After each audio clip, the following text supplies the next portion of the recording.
नोरमा group, जो सोचता है वो करता है। आपके अपने सपनों का आशियाना।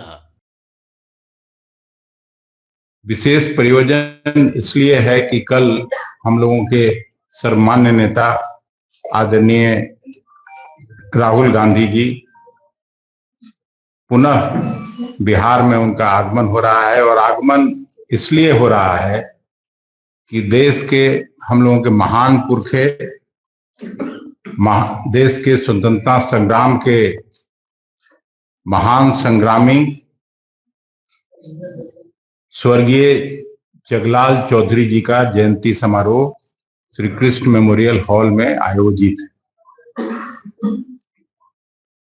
स्वर्गीय जगलाल चौधरी जी के बारे में अब नया जनरेशन का लोग तो कम जानता होगा, लेकिन उनकी विशेष पहचान ये रही है कि वो मेडिकल के छात्र थे और गांधी जी से प्रभावित होकर उन्होंने मेडिकल का पढ़ाई छोड़ के और स्वतंत्रता संग्राम से जुड़े। और 1937 में जब पहली बार सरकार बनी बिहार में, उस समय प्रधानमंत्री कहा जाता था, श्री बाबू के नेतृत्व में जो सरकार बनी, केवल 4 लोग थे। उसमें एक स्वर्गीय जगलाल चौधरी जी भी थे। पासी समुदाय से वो आते हैं, सुशील पासी जी भी उसी समुदाय के हैं। और उनका त्याग ऐसा था कि जब वो आबकारी मंत्री बने, और आप सभी को मालूम होगा कि पासी समुदाय ताड़ी ये करके, वो भी बंटी चौधरी जी भी उसी समुदाय से हैं। रास्ते में मैं इनको बता रहा था कि देखो कितना बड़े आदमी थे कि ना उन्होंने जाति का दबाव समझा, बल्कि उनका परिवार का भी भरण पोषण उसी से होता था। लेकिन पहली बार उन्होंने मंत्री रहते हुए और देश भर में पहली बार, केवल बिहार में ही नहीं, शराबबंदी लागू करने का काम किया था। तो इस तरह का बड़ा व्यक्तित्व था उनका। और केवल यही नहीं, उस समय उनकी बच्ची की शादी थी।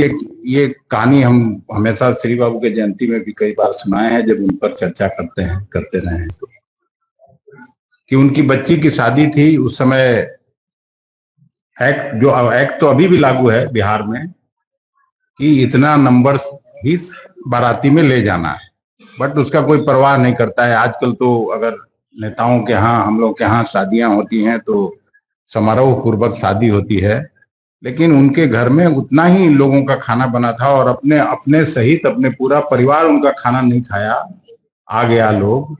ये हमको सुरेंद्र किशोर जी, प्रेम बाबू, जो जनसत्ता के पत्रकार, बड़े वरिष्ठ पत्रकार, एक ही गांव के वो लोग रहने वाले थे, उन्होंने ही मुझे बताया टुकड़ों टुकड़ों में उनके व्यक्तित्व के बारे में। जब कभी वो मिलते हैं तो जगलाल चौधरी जी का कहानी कहते हैं। मुझे प्रसन्नता है कि राहुल गांधी जी जैसा व्यक्ति, और इसमें हम धन्यवाद देते हैं सुशील पासी जी को, जिनके सहयोग से, जिनके आग्रह से इस कार्यक्रम में उनका आना हो रहा है, तो इनको भी विशेष धन्यवाद देता हूं। और राहुल जी, अभी पार्लियामेंट चल रहा था, हम लोगों को लग नहीं रहा था, लेकिन फिर भी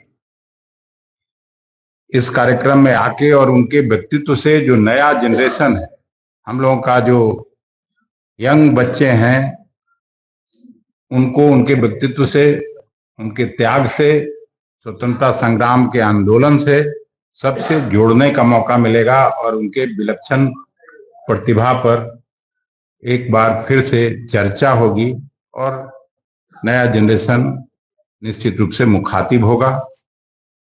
हम इतना ही कह के 1 मिनट के लिए सुशील पासी जी से भी आग्रह करते हैं। हालांकि कार्यक्रम जो उनका है वो सीधे 9:30 बजे की फ्लाइट से आएंगे, 9:40 से, थोड़ी देर ब्रेक है उनका, और 1 बजे से 1 बजे से वो कार्यक्रम में जाएंगे, फिर वापस लौटना है। और कोई विशेष कार्यक्रम नहीं है। और 1 मिनट सुशील पासी जी।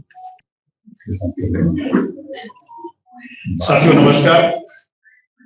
कल बिहार की धरती पर फिर से जननायक राहुल गांधी जी स्वतंत्रता संग्राम सेनानी जगलाल चौधरी जी आजादी के परवाने एक कार्यक्रम के तहत आपके पटना में कृष्ण मेमोरियल हॉल में आ रहे हैं। जगलाल चौधरी जी कोई किस जाति में जन्म लेगा ये किसी के बस में नहीं होता है, लेकिन वो शहीद हुए थे, उनका परिवार और वो देश के लिए। स्वतंत्रता संग्राम सेनानी यानी 1937 के आसपास समझ सकते हैं कि अनुसूचित जाति का व्यक्ति MBBS कर रहा हो और महात्मा गांधी जी के उनके जीवन से, उनके व्यक्तित्व से और आंदोलन से प्रभावित होकर उन्होंने अपनी पढ़ाई बीच में ब्रेक की और महात्मा गांधी जी के आंदोलन में चल पड़े। 1942 में भारत छोड़ो आंदोलन में एक बड़ी घटना ये हुई कि उनको अंग्रेजों ने जेल कर रखी थी और उस समय उनका जो बेटा इंद्रदेव चौधरी, उसको पुलिस यानी अंग्रेजों ने उसे गोली मारकर उसकी हत्या कर दी गई थी, तो शहीद हो गए थे।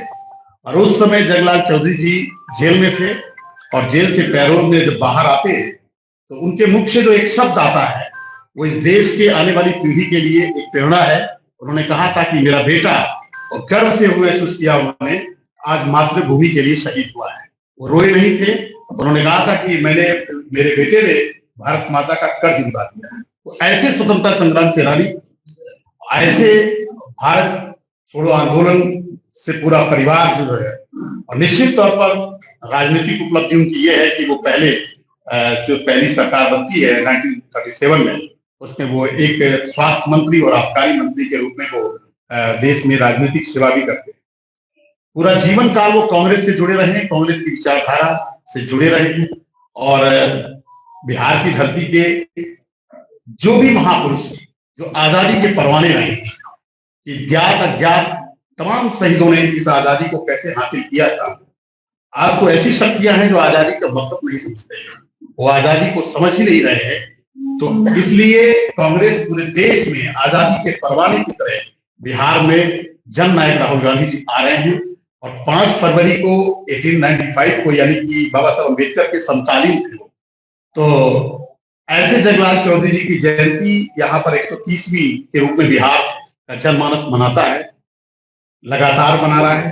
तो 5 फरवरी को इस बार कांग्रेस के लिए यह है कि इसको आयोजक लोग जो थे वो कांग्रेस के जननायक राहुल गांधी जी को, यानी कांग्रेस के उससे मनाना चाहते थे। बिहार में पहले भी मनाया गया होगा, लेकिन जननायक राहुल गांधी जी आ रहे हैं और उनकी आजादी के परवाने के तहत ये कार्यक्रम है। आप सबको मैं आमंत्रित करता हूं कि पूरे बिहार के जनमानस के लोग इस आजादी के परवाने के कार्यक्रम में, बिहार के कॉन्टेस्ट में जितने भी हमारे स्वतंत्रता संग्राम सेनानी हैं, हम सभी को याद कर रहे हैं। 5 फरवरी को उनकी जयंती है, हम जगलाल चौधरी को तो याद करेंगे ही करेंगे, लेकिन बिहार में जो भी स्वतंत्रता संग्राम सेनानी में है, हम सभी को याद कर रहे हैं। तो ये कार्यक्रम कोई एक जाति, एक धर्म का नहीं है, ये आजादी के परवाने, ये उन्होंने जाति धर्म से छोड़ करके इस मातृभूमि के लिए अपने आप को कुर्बान किया था, शहीद किए थे। उनको याद करने के लिए हमारे जननायक राहुल गांधी जी आ रहे हैं। आप कुछ पूछना चाहते हैं तो आप पूछ सकते हैं। बोलिए ना, माइक तो है ही, हम तो बिना माइक के भी बोल सकते हैं।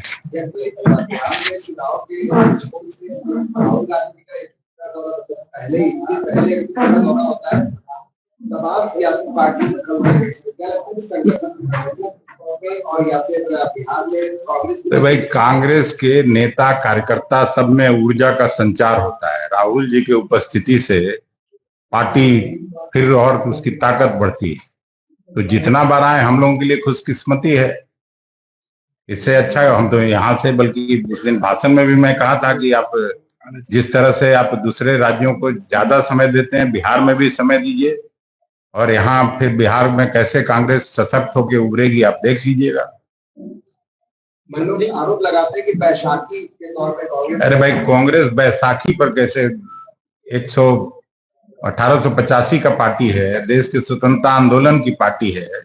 हम लोगों के सहारे सब लोग चलता है कि बाकी कौन, भारतीय जनता पार्टी जो शासन में है, आजादी में ये लोग कहाँ थे? कौन गिरफ्तारी दिया था आजादी के आंदोलन में?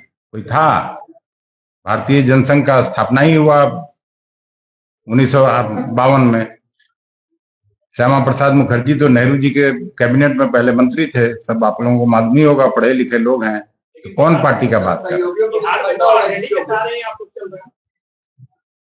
एक दूसरे के पूरक हो सकते हैं। आरजेडी के साथ, वही तो बोले आरजेडी का स्थापना कब हुआ है? कांग्रेस पार्टी राष्ट्रीय पार्टी है और राष्ट्रव्यापी है। कोई ऐसा टोला नहीं, कोई ऐसा मोहल्ला नहीं, कोई ऐसा गांव नहीं जहां आपको कांग्रेसी आज भी नहीं मिले।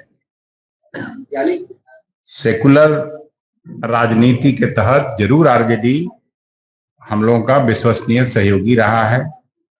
वो लोग भी कभी भी भारतीय जनता पार्टी के साथ नहीं गए हैं। आरएसएस की विचारधारा का हमेशा वो लोग भी मुखालफत करते रहे हैं। और कांग्रेस पार्टी तो कट्टर घूर विरोधी रही है। चाहे बाबा साहब अम्बेडकर का कल ही खड़गे साहब का जो भाषण हुआ, आदरणीय राहुल जी का जो भाषण हुआ, उसमें इस बात का जिक्र किया उन्होंने कि किस तरह से संविधान की प्रतियां जलाई गई थी, किस तरह से कहना चाह रहे हैं कोई अंडरस्टिमेट कांग्रेस को नहीं कर सकते। कांग्रेस को अंडर एस्टिमेट जो करेगा वो तो उसकी मूर्खता है। ये अखिलेश जी ये कार्यक्रम कैसा है? पार्टी का कार्यक्रम है या फिर दूसरे का कार्यक्रम?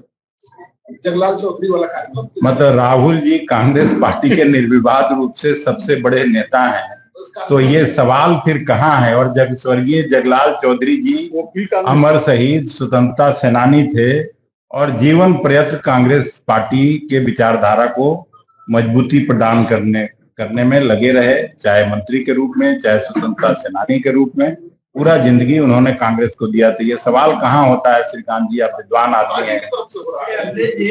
विनोद चौधरी को तो विनोद चौधरी कहाँ जाएंगे भाई? सब कांग्रेस में ही न रहना, इसी विचारधारा में सबको समाहित होना है। अखिलेश जी पिछली बार राहुल जी आए, राहुल जी से मिलने के लिए गए, क्या ये माना जाए कि कांग्रेस और आरजेडी के बीच में खींचतान चल रही थी? कोई खींचतान नहीं है। खींचतान आप लोगों के दिमाग में है, बाकी कोई खींचतान नहीं है। इस बार एक ही लक्ष्य है, भारतीय जनता पार्टी और नीतीश कुमार जी का जो गठबंधन है, यहाँ के कुशासन से बिहार की जनता को मुक्ति दिलाना है। यही हम लोगों की प्राथमिकता है, यही हम लोगों का निशाना है, यही हम लोगों का विचारधारा है। बिहार में महागठबंधन आपको ये बिल्कुल अटूट है और उसमें कुछ टूट के आ जाए तो हम लोग उसका भी स्वागत करेंगे। राहुल गांधी के दौरे पर मंत्री विजय चौधरी ने कहा है कि राहुल गांधी का दौरे में दिए गए बयान या भाषण कहीं ना कहीं नुकसान ही पहुंचाएंगे, जितने बार आएंगे उतना नुकसान होगा कांग्रेस। कैसे देखते हैं? विजय चौधरी जी भी, उनके पिताजी भी कांग्रेसी थे और अब बाहर बेचारे को बोलना पड़ रहा होगा तो कुछ बोल दिए होंगे, लेकिन वो तो जहाँ कहीं भी मिलते हैं बोल के मैं तो कांग्रेसी हूँ। कौन सा भाषण? हाँ, एनडीए 225 का लक्ष्य रखा है, कांग्रेस कितना लक्ष्य रखा है? हम लोग 243 को लक्ष्य मान के चल रहे हैं। धन्यवाद। इस तरह से समाज आप लोगों का परफॉर्मेंस रहा के बीच क्या तो आपकी पार्टी नहीं तो सीटों का जो बातचीत होना है तो वो क्या हम लोग अखबार में तय करेंगे, मीडिया के लोगों से बातचीत करेंगे? वो तय हो जाएगा। कांग्रेस का जो वाजिब हक है उससे को कोई नहीं रोक सकता है। हम लोग मजबूती से अपने पक्ष को रखना जानते हैं और मजबूती से उन सीटों पर हम लोग लड़ेंगे जहां हम लोग चाहते हैं।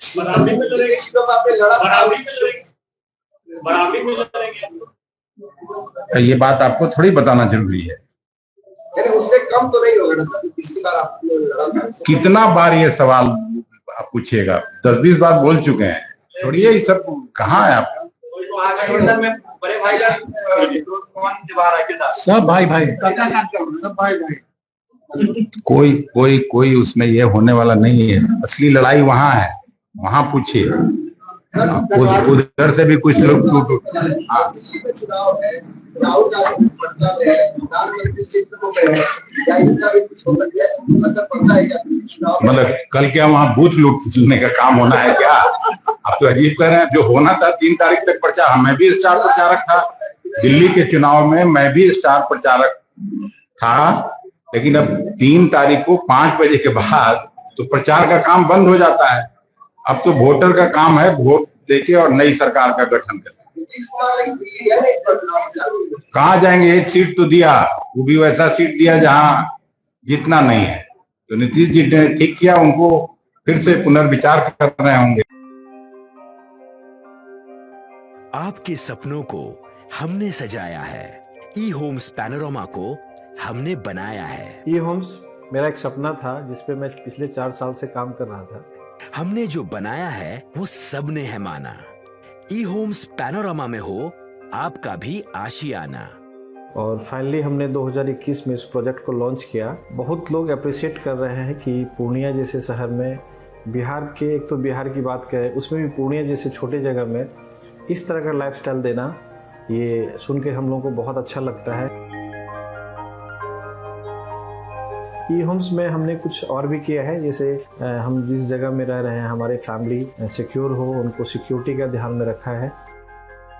आपकी सुविधा और सुरक्षा आपके लिए खास है, ये आपका विश्वास है। इसमें आर्टिफिशियल इंटेलिजेंस का 7 लेयर सिक्योरिटी का हमने इस्तेमाल किया है। लस ग्रीन कैंपस को बनाया है। यदि हमारा बाउंड्री वाल है तो वो वर्टिकल गार्डन है। ये जितनी भी फैसिलिटी होता है एक इंटरनेशनल टाउनशिप में ई होम्स है, ये हम लोग विश्वास नहीं कर पा रहे हैं। जो भी हमारे मित्र दोस्त या जो भी हमारे बाहर के बाहर आते हैं तो हम लोगों को बहुत अच्छा सुनने को मिलता है और बहुत अच्छा क्रेडिट मिल रहा है। वो सारा हमने सिर्फ एक बिल्डिंग नहीं बनाया, हमें एक बहुत अच्छा लाइफस्टाइल दिया ई होम्स में, और मेरा एक सपना था जिसको मैं आज फुलफिल होते हुए देख पा रहा हूँ। ये आपका आवास है। ई होम्स पैनोरमा में अब आपका निवास है। E Homes Panorama, luxurious lifestyle redefined. Panorama group, जो सोचता है वो करता है। अगर ये वीडियो पसंद आई और वह बिहार के राजनीति और बिहारियत से सरोकार रखेनी तो सब्सक्राइब बटन दबा के चैनल के सब्सक्राइब कर ली। ओजे एगो घंटी बा, ओकरा बटन दबा देला से कुल सटीक और मारक खबर रुआ मुफ्त में मिल जाई। अगर रुआ पत्रकारिता के हमनी के नया प्रयोग में सहयोग कर चाहतानी तो ज्वाइन बटन दबा दी। पेटीएम नंबर नोट कर ली 9386 816 700।